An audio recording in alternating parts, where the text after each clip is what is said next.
कि झूठे सुख को सुख है। हम एक दूसरे से अपने को कम दुखी मानकर उसको सुख मान रहे। जैसे उसके 3 पुत्र थे, एक पुत्र की मृत्यु होगी और टक्कर मार मार कर रो रहा। क्यों?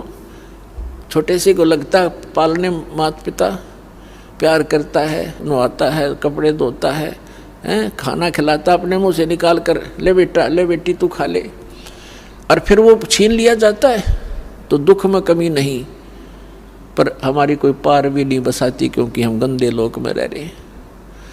उसका इकलौता पुत्र मरा हुआ था, टक्कर मार कर रो रहा था। शोक व्यक्त करने वाले भक्त यानी इधर उधर से रिश्तेदार कुल के लोग आ रहे थे, खाना भी नहीं खा गले उतर रहा था।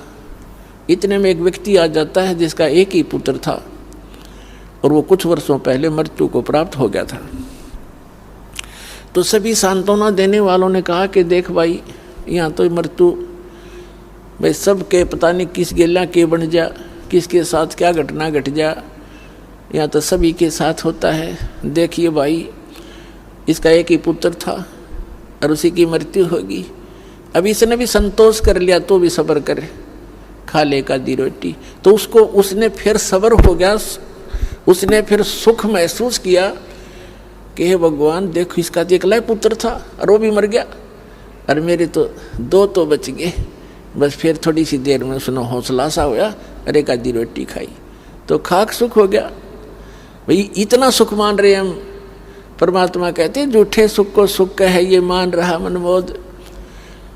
एक भक्त बता रहा था कि मेरा कन्या उत्पन्न हुई और उस कन्या के गुदा रास्ता नहीं था, पहाड़ टूट गया दुख का।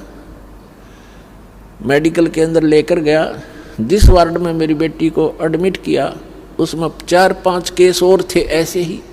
तब मुझे थोड़ी शांति हुई, चोखा और भी मेरे जैसे हैं। तो खाक सुख हो आयो, क्या बेटी का गुदा लग गई आ जाती।